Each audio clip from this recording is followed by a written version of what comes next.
Savon de l'Espoir, où ce que Gilles est en stage.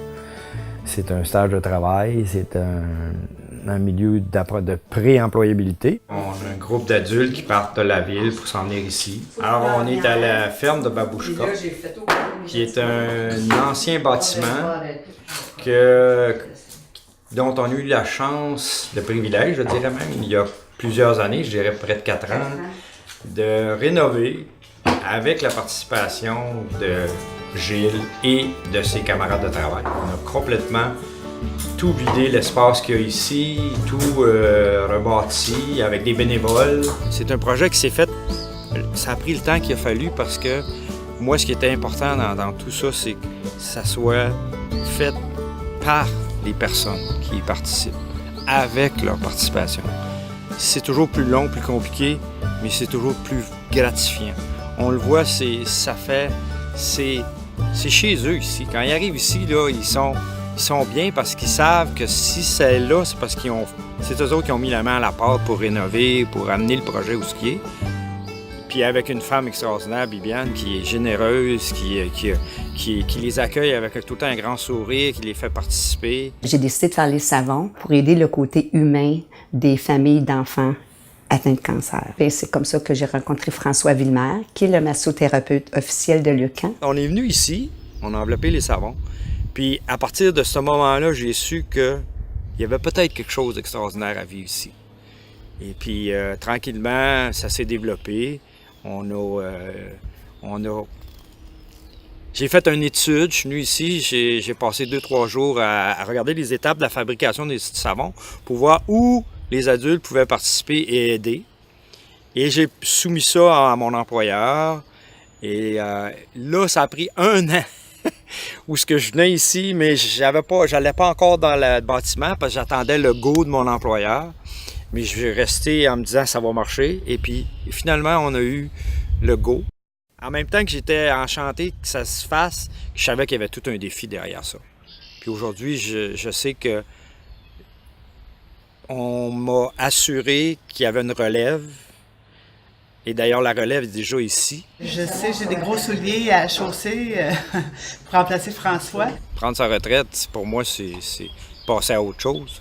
C'est-à-dire, je vais sans doute quand même venir à la ferme, mais de façon bénévole.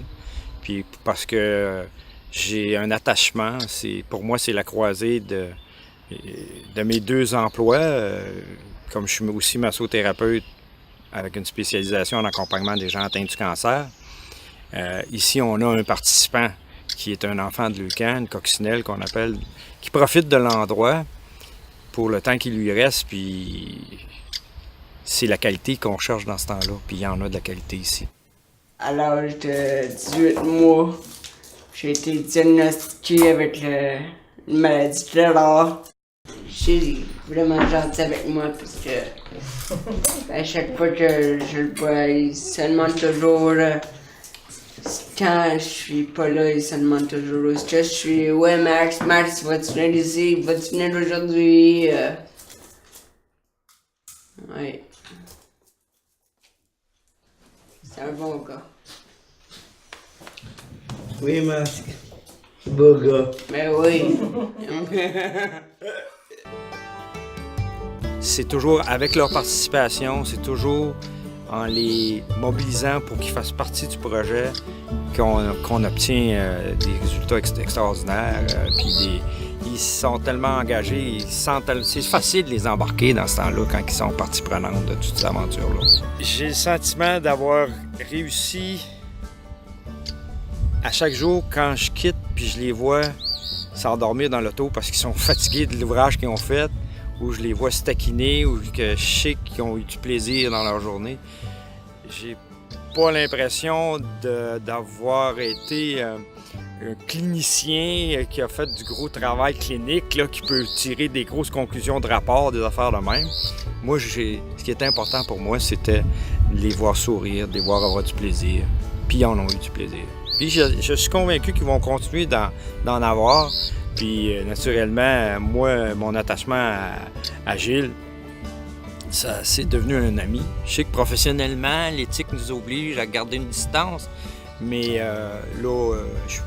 tu peux pas garder une distance avec ces gens-là parce qu'ils ils sont trop attachants. On apprend tout le temps avec eux autres. On apprend, puis on découvre, puis c'est des gens qui nous ramènent à l'essentiel.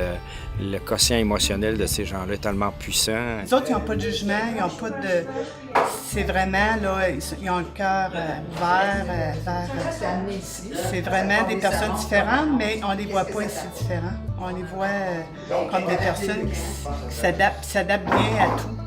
Ça fait que... Puis Gilles, il est très affectueux avec tout le monde, il est très ouvert. C'est un type qui aime travailler. Puis je peux te dire que quand on leur laisse la chance de prendre la place en main, c'est-à-dire de les responsabiliser puis de leur donner des rôles, et de leur dire, ben regarde, ça t'appartient, c'est toi qui dois le faire, c'est un des premiers à le faire. Quand il n'y a pas le temps de finir sa tâche, ça il n'aime pas ça. Là, t'sais. Mais c'est un manuel, il aime beaucoup travailler, arracher des clous, faire des transports avec la brouette. J'ai une lumière que c'est pas toutes les personnes qui ont. Ça, c'est clair dans ses yeux, dans sa façon d'être, dans son aura. Gilles a quelque chose qui me plaît beaucoup. Il est très spécial. Il est amour total, ça sert à rien. Il est dévoué. Vous avez jamais vu quelqu'un, quand il caresse les savons, les caresser autant qu'il peut le faire. Lui, ils sont chauds puis ils sont polis quand il a terminé avec. Quand on le met à faire des travaux dans le jardin, il n'y a rien qui va rester des mauvaises herbes. Il se plie d'une façon incroyable. Le sourire, les yeux brillants. Gilles, c'est un être très spécial. Je ne peux pas ajouter plus. C'est vraiment... Qu'est-ce que tu veux que je te dise? Gilles, c'est Gilles. Là.